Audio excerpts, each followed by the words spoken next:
So the title, as Lindsay said, of this talk is The Emergence of Gender Sex, and I'm showing you here an image of newborn twins and then of two children who were probably 3-ish years old, where the only indication of gender sex is the little knit caps on the babies in the one case, and then the other case there's a play here on dress up and gender in this image. So this moves from dependence, from interdependence to independence, and by interdependence I'm speaking of the fact that a newborn infant is not a solitary being and should not really be studied as a solitary being, because in fact they can't exist without the caregivers around them. They can't even regulate their own temperature, body temperature at first when they come out, without having the experience of physical bodily touch with a caregiver in order to get their physiology entrained. So they're a completely interdependent individual, but by the time they are 1.5 or 2 years old, they are independent in the sense that they can move around, walk around, sit at a table and play with blocks. And from there, they move on to identity. So we move to, by between the ages of 2 and 3, children have developed a sense of their gender sex and an identity that they can adhere to pretty firmly in terms of what clothing they want to wear, what toys they want to play with, and the ability to name themselves from their point of view as to whether they are a boy or a girl. Both of these images are again of twins, so that you get a sense of how by age 2.5 or 3, children are differentiated. And while you may want to say, oh, their parents are dressing them this way, and to some extent that's true, by the age of 3, children also have pretty strong opinions themselves as to what kind of clothing they should be wearing and what they want to be playing with. And so it's this transition that's interesting to me, and that I've been thinking about for some time, which is, how do you start off with a child who's completely intersubjectively sustained? They don't have an independence of identity as far as we have any way of knowing. And how do they grow to the point where they become independent, separated, subjective beings, which they are by about age 3. So that's the problem I'm going to address. I have three theses that I'm going to deal with today, or to put out for you, that are underlying the point of view I'm taking. The first of these is that gender sex identity, and I'll tell you what I mean by gender sex in a second. Gender sex identity is embodied. That is, it's not just an idea that exists free flowing in something called the mind, which is not attached to the body, but it is present in the body, not only in the brain, but through all of our neuromuscular connections, how we walk, how we talk, the desires that we have. Identity, my second point of view or thesis, is that identity is a lifelong dynamic process, not a specific trait or thing. And again, we have to switch from thinking of identity. I'm going to spend some time talking to you about what identity might mean, actually, because I think people use the word identity without really thinking about what a complicated idea it is.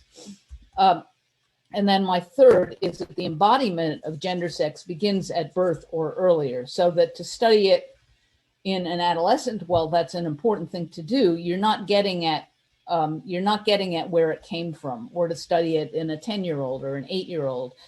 You're seeing it embodied, but it starts probably before birth, actually, and we can talk about that in the discussion. But it begins from the point of view of this talk at birth. So let's go back and ask, what is gender sex? Because it's a term that I'm starting to use pretty exclusively, and I think it's not familiar to everyone. So let me start with what it's not. what we have learned, I think, in sort of now traditional gender studies, the field's been around long enough that we have a tradition. What we have learned is that we can divide the world into things that are gender, which we define as culture, which determines behavior and identity. And so it's a determinative idea that maybe gender constructs behavior and identity. Or we can look at the world or individuals as being mostly comprised or determined by their sex, which is normally seen to be composed of their biological makeup, and the idea that's or their natural being. And so here the idea is that sex or nature determines behavior and identity. So that's the way, the sort of traditional gender studies way. It's what you'll see if you Google it. You'll see gender and sex in these fairly simple gender equals culture, sex equals biology definitions.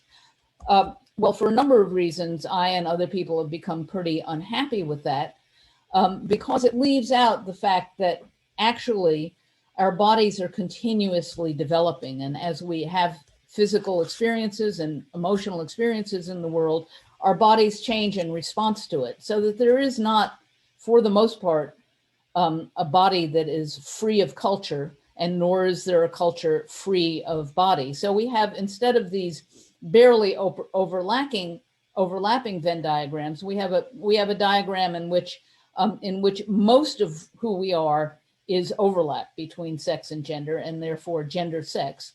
And gender sex is a developmental process. It's not a determinative view. It's not an argument about what causes sex differentiation or identity differentiation. It's rather a description of how we develop. So it's a very different way of looking at the world. And I'm going to give you a couple of examples. The first example I'll give you of gender sex is the example of throwing like a girl. And I have to see if I can get this magnified. Yeah, I can. So if you look at the idea that, and I'm sure you've heard this, or seen this, or have said it yourselves, that boys and girls throw differently, and that it's a physical difference. And there are all sorts of, and here's an example of how it supposedly looks, where girls have this whole different motion of how they throw their bodies into it than boys. And you can see boys and girls in a playground throwing like this. So it's a thing that's out there in the world. The question is it sex? Is it gender? So some people used to argue that, well, it's because boys have different physical structures. Their skeleton is different, or their muscles are different. And others would argue that it's a matter of practice, or no one taught girls how to throw like boys, or whatever. There's a whole literature on that. And I'm going to argue that what it is actually is gender sex, that it's a double response to your bodies learn how to work within a gender or culture. And down here, if we look at, these are data from the 70s, this says US boys at age 13 can throw a ball at 53.5 miles per hour, and girls at 38.5 miles per hour. And then for some reason, they've stuck in this study of Australian Aboriginals. And a whole weird way race gets put in here is something we should talk about. And that's why I left it in, although I think it's totally irrelevant. But here, Aboriginals, boys seem to be better have a faster throw, although here they're throwing a tennis ball and here they're throwing a baseball. But at any rate, that's stuck in here. But now if we move to the current decade, we'll see something that, and I need to share the sound, wait.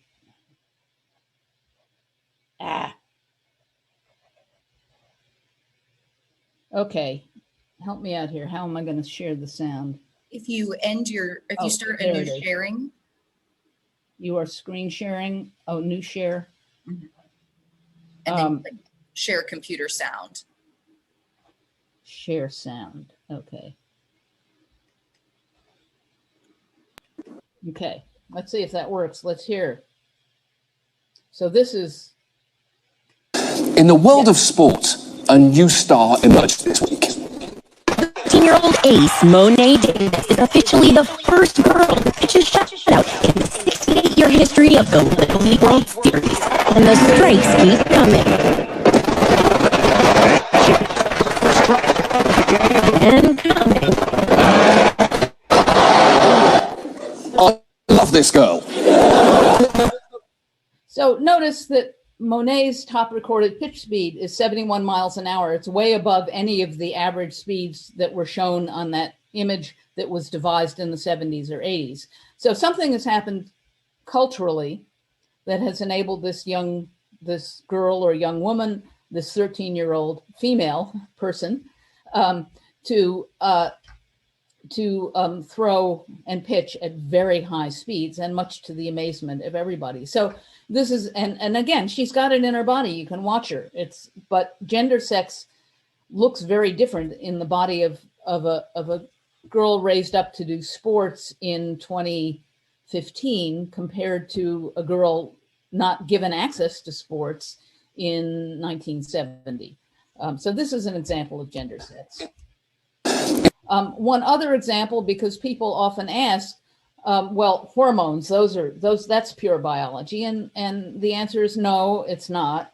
Hormones too are culturally responsive. These are graphs of testosterone levels in the morning and afternoon, because there is a diurnal rhythm in men who are either fathers who are involved in childcare or fathers who are not.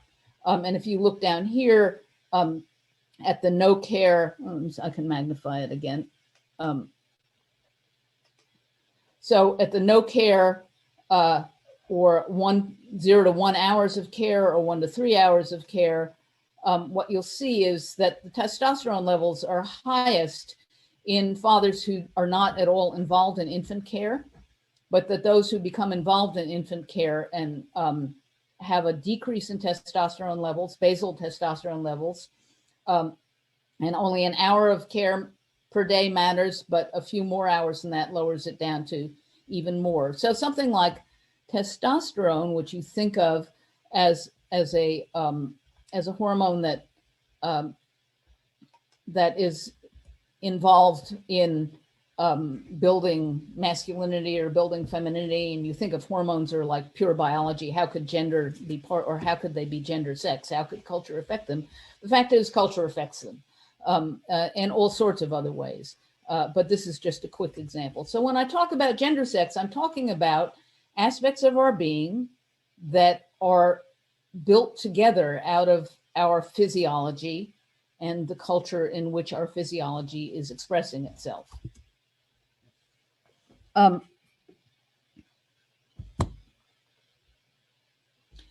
So what is gender sex identity then? So I said I wanted to trouble this question of identity, and I'm going to do that by giving you 3 different approaches to how identity, and these are things you've probably seen. Gender sex identity was first defined by John Money in the 1960s, actually, but more famously in the 1970s. And he wrote that subjective identity, that is what you're beginning to see in those 3-year-olds, and public role, that is an expression, are inseparable. And what I've said is then that gender sex identity are 2 sides of the same coin. You have private experience of gender role, you have the public expression of gender identity, and together they are part of a single coin. So this is Money's point of view, that these that you cannot talk about identity as just what you think you are, but that you that how you express yourself and how there's a public response to you is also part of your identity. The second idea, which is more familiar to most of you, I think, and again, if it's what you'll find on Google, is what is gender sex? And this is from a textbook on gender and development published in 2009. And here, that a much simpler idea is offered: gender, that individuals reliably answer, are you a boy or are you a girl?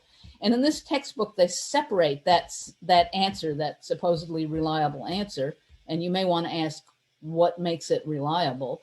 And we can get back to that because that's an interesting question. but this textbook treats it separately from gender roles. So presumably this child, if it decides answers to itself, I am a boy, is going to head towards this bathroom, and I am a girl would head towards this bathroom. But that is seen in a lot of contemporary treatment of gender sex as separate from the question of roles. So this child who heads for the boy bathroom might be playing over here with things that are seen via cultural expectations as being things that are appropriate for girls. So that's the second idea, and it's quite different from Money's idea. I'm much more comfortable with Money's idea than this. And then, and let me show you what some of the underlying assumptions are here. First of all, especially in the Blakemore, the second identity, the underlying assumption, but Money has this assumption too. The underlying assumption is that binary gender identity is normative. And that means that what requires explanation by a scientist or a psychologist is the non-binary. That binarism itself is never explained. How we get to be binary is never part of the explanatory setup. A second underlying assumption is that identity is static and unsituated. And an example of that is reliably answer, are you a boy or a girl? Well, reliable to whom, and who knows what the right answer is? Well, it turns out the psychologist or the parent knows what the right answer is. Presumably they're basing it on that knowledge of the genitalia. But that is a static notion of identity, and as I say, it is unsituated. So, and then gender identity is determined by either sex, depending on your point of view in this common underlying assumption. Either you think sex, that is the biological underpinnings, are driving identity, or you think gender, that is the social or cultural, is driving identity, but they're both seen as determinative. A third approach to gender sex identity has been published by some researchers named Egan and Perry. And I want to say that I'm including these researchers even though they are studying older children than I am, but they actually studied gender sex identity, measured it in grades 4 through 8. Because what they have come up with, again, is a more complex account of identity, and where they don't see identity as a single thing, the ability to say I'm a boy or a girl, but instead they view it as at least involving 3 things: the children's sense of psychological compatibility with their gender category, the determinants of the gender compatibility involve self-observation, easily observable outside aspects of sex typing, etc., and then intergroup bias, that is the sentiment as to whether their own sex is superior or not. So they have a tripartite view of what identity is. Now, my underlying assumptions, and they're compatible with Egan and Perry's, I think, is that gender sex identity is non-binary or a continuum. And what that means is that variability within the variability that we see in the world is a result of a single process. That is, if we understand how gender sex identity develops from intersubjective to independent subjectivity, we can begin to see the variability in that development and thus explain the variability that we see in the world. Since we do have categories that are commonly used, I also assume that it's cultural practice that imposes categories, and that children respond to develop categories based on the cultural practice that they've been exposed to, and then try to figure out where they fit within the categories. And then lastly, my assumption, which I'll emphasize again and again, is that identity is a dynamic process. So let me keep going here. This is just a summary, and I'm not going to go into all the details on this diagram. You will have it later. You can look at it, and I've also published it and explained it in the new chapter of Sexing the Body.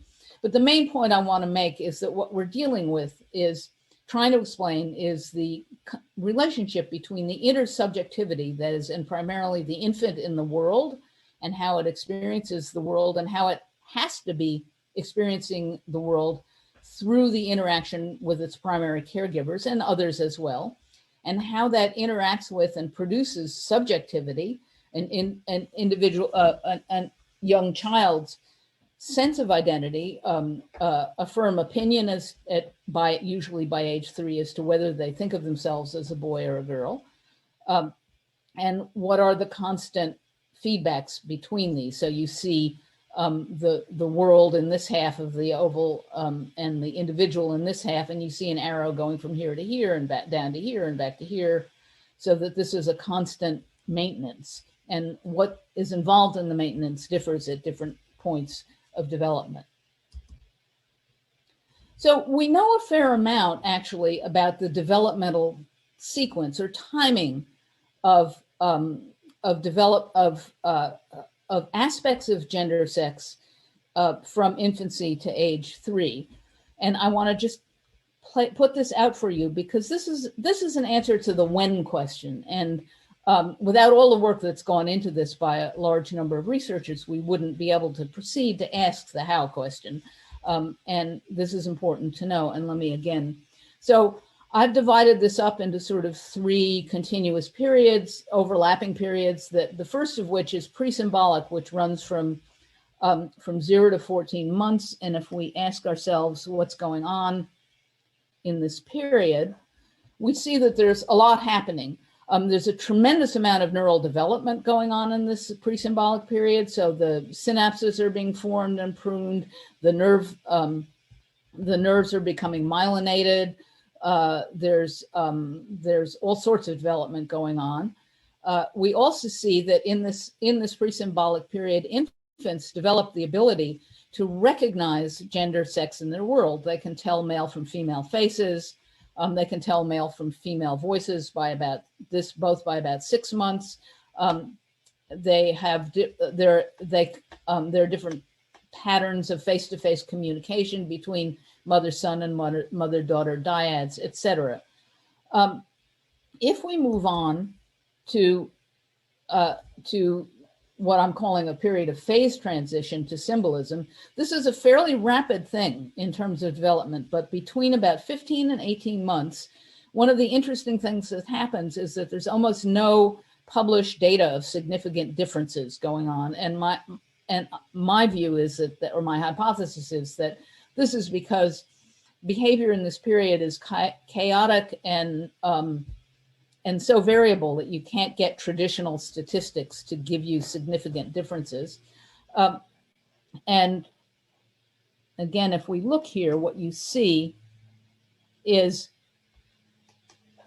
that you're you're moving from this period of pre-symbolic to symbolic difference. And in this period, you're beginning to develop an infant's beginning to develop language.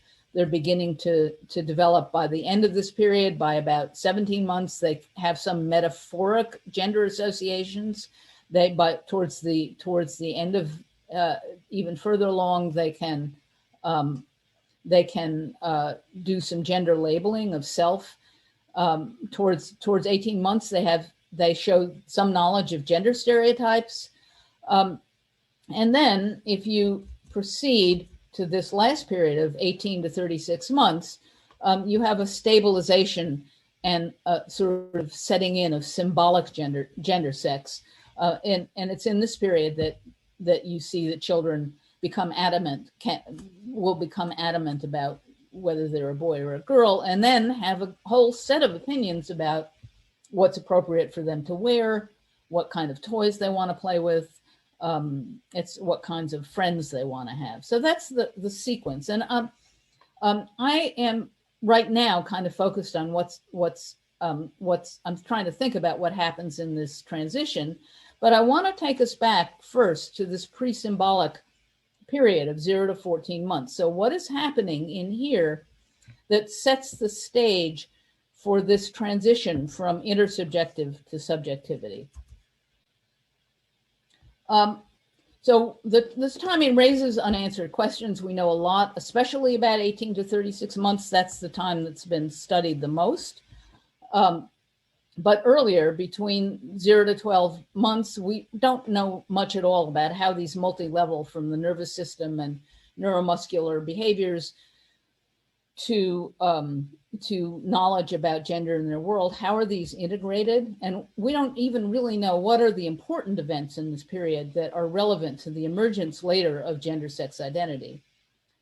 In the transition phase of 15 to 18 months, how does the accumulation of information, touch, motor, verbal, emerge as integrated, what Egan and Perry call a summary judgment about gender and sex? Because at some point, that's what happens. The infant child develops a summary judgment about in which all of these different aspects cohere into a unified category for them. So I'm going to look, for the rest of the talk, I'm going to look at this period of the 0 to 12 months and see what we can find out about what's going on then. So from birth and even before, I'm going to argue infants swim in a sea of gender. And I want to explain to you what I mean. They, for example, the clothes they wear, and I was talking to Lindsay about whether we could have you guys all guess as to which, and maybe you should, and later we can go back and tell you, or you can tell Lindsay how many, is this a boy or a girl? Is this a boy or a girl? These children are all pretty much 2.7 months old. And they are, I have them on videotapes interacting. These are still shots from their videotapes. And they are already, they're dressed differently. Are you getting anything in, Lindsay, in terms of, anybody want to guess which? So you're asking folks if they have an idea of, based on clothing and the way that they're being interacted with, whether they're, their parents might identify them as boys or girls. Yes. Folks, feel free to put up a reaction or a thumbs up in your. All right.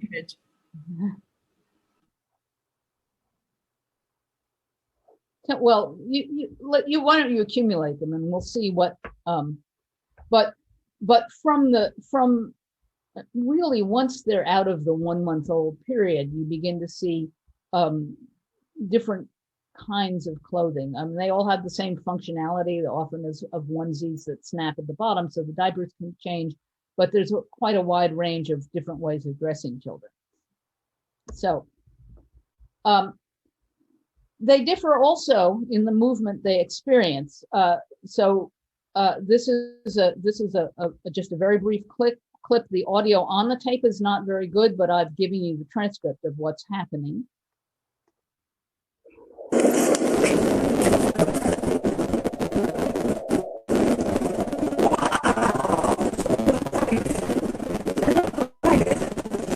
Okay, that's a little boy who, by 6 months, every session that I have tapings of weekly sessions with him, involves playing with the ball, and he starts to really like it. So by the time he's 6 months old, he's 2.7 months old. He's like, whatever.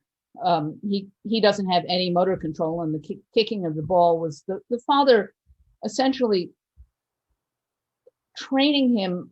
There's some publications that talk about the training of embodiment, in which the parent, and you see this a lot, in a lot of the tapes, the parents like take an object and they help the infant's hand close around it before the infant can actually grasp around it. This is part of muscular sensory training that all parents do with all infants, or the vast majority do, and helping them to learn various skills. And in this particular case, this is aimed at beginning to give this boy a sense of what kicking a ball is like. And let's compare that to a girl exactly the same age. Oh no, no, a little out of order. Okay, so the movements they feel, the clothes they wear, the movements they feel, the words they hear. I looked at hour-long, sorry, not quite hour-long, 40-minute long tapes of mothers interacting with their infants. And this is the results of 2 infants aged 2.7 months old. And I did a complete transcript of what the mothers were saying. The infants they may be grunting or responding in return, but they don't have words at that point. And for convenience sake, I've labeled the red one as the little girl, the mother of the little girl, and the blue one is the mother of the little boy. Sorry for the stereotype, but it seems visually easy for people to see it. And what you see is and how many times a word was used is here. And you see here that there's already a differentiation of words. I mean, you have happy and cute being used for the girl, handsome for the boy. Both good boy and good girl is happening quite a lot. And these are not statistically significant because these are just absolute counts from one 40-minute tape. And over here, I did something different. I categorized words. So I looked any word that referred to movement. So, oh, look, you're flying. Oh, you're kicking. Do you want to go for a walk? Do you want to stand? Look at you do push-ups. I mean, these are all things that parents say to their kids when they're, trying to encourage their motor development. Or terms of endearment, honey, dear, or a third category, which I'm going to expand upon, which I call gender sex aspirations. So remember, this is all the mother giving background patter. And it's very striking with these 2 particular children that the mother mentioned some aspect of movement, probably about 16 times in the course of this half-hour tape. The mother of the boy, the mother of the girl mentions it a couple times. In terms of endearment, not at all, or maybe once for the boy, 2 or 3 times for the girl. And then they both engage in gender sex aspiration, little moments where they hold forth on what the future is going to look like in the midst of interaction. And I want to show you what I mean by that in 2 different tapes. In this case, again, because the audio isn't that great, I've given you the transcript from this little tape.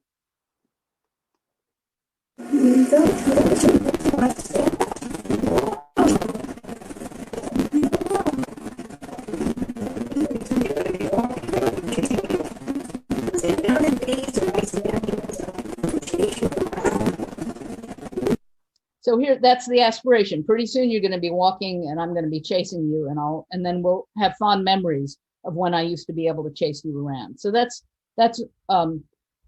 one aspiration, and this is with the mother of the little boy. Same little boy that you saw kick the ball. And here we have also, and I chose, it's not the only aspirations in this period, but they are both aspirations that vocalizations that happened as the mother was helping the baby stand or be vertical and climb. So I chose them for that parallel.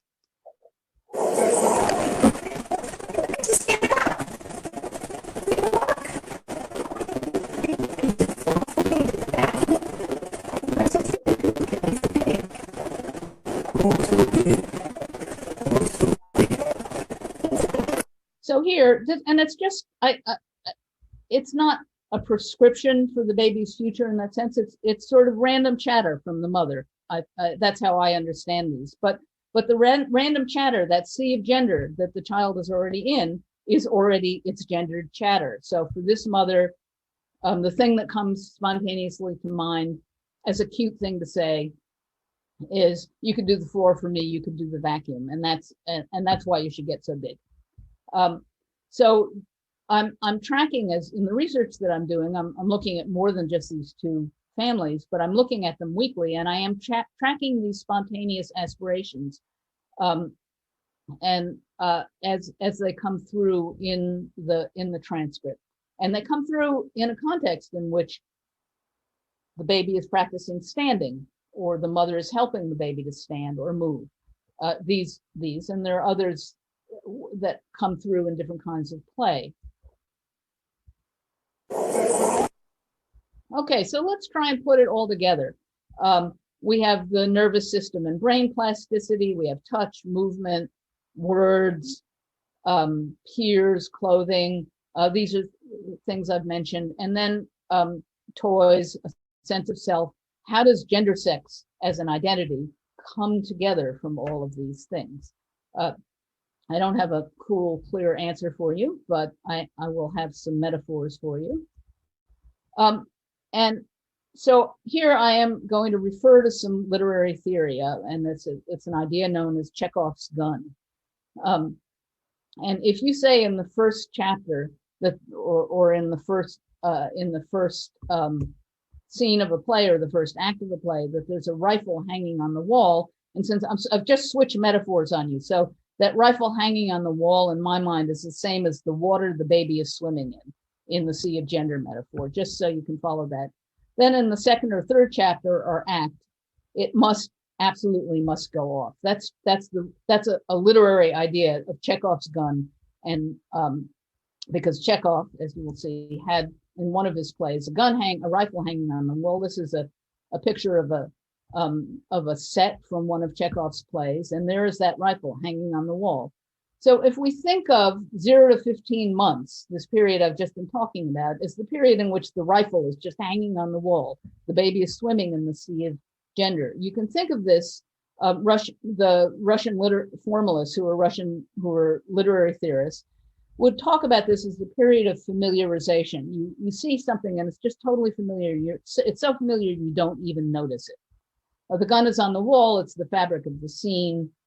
The baby doesn't notice the surrounding water. It doesn't notice the clothes, the maternal chatter, the naming, the moving. That's all going on. The baby's part of it, but it's so much part of daily practice. It's happening when the diaper is being changed, when the baby's being fed, when the mother or father is playing with the baby. It's all just so familiar you don't even notice it. It's like the air around us, the rifle on the wall, the water in the sea. But at some point in the play, the gun gets noticed. And this is from a Russian playwright's play, The Poor Bride. And at one point, the character R says, "What's hanging up there?" And K says, "This is a Turkish weapon." And in the play, in Act 2, they take the pistol off the wall and they set it aside on the table. And that's the point at which, and I'm going to say that this is analogous to the period of phase transition, the pistol suddenly becomes noticeable because they've taken it off the wall. They've talked about it. Between 15 and 18 months, the sea of gender sex, or the gun on the wall, becomes visible. The infant defamiliarizes. So before it was familiarized with its surroundings, and it defamiliarizes with its surroundings. And sex and gender and experiences gender sex. The infant starts to use words to name gender. So by the end of this period of 18 months, the infant is starting to be able to say boy, girl, mother, father, and can also passively point at pictures to say this child looks like me or not. And it develops categories or schema to arrange gender. It starts to express gender sex in its own body via movement, emotions, and desires. So, and then by 18 months, the gun goes off. And it feels like, and if anyone who studies child development or has had a child in their own house, raised an infant, it feels sort of sudden that all of a sudden this child in a period of months is very insistent about whether it's a boy or a girl, and and not only whether it's a boy or girl, but what that means. So in the play The Poor Bride, in the next act, Kay shoots another character with the gun. That's the gun literally goes off in this scenario, and the gun in terms of gender sex is the emergence of a pretty clear subjective gender sex identity that entails, by 3 years, being able to say, I am a boy, I am a girl, and having a clear sense of what that means. So so between 18 and 36 months, gender sex becomes visible and it consolidates as a subjective identity. And I've always loved this artwork from a Korean artist, Jung Mi-yoon, who I have credited down here. And she started this pink and blue process in which she gathered children she had a daughter who was obsessed with pink. And she started gathering together the pink things of the little girl. This is two little girls here, and the blue things of this little boy, all together to make these photographic constructions. And that's something you can look this up online. They're kind of striking. Now, not every child is this obsessed with pink or blue, but some are, and that's what the curious thing. And this is the sudden appearance, as it were, of a really strong gender sex identity.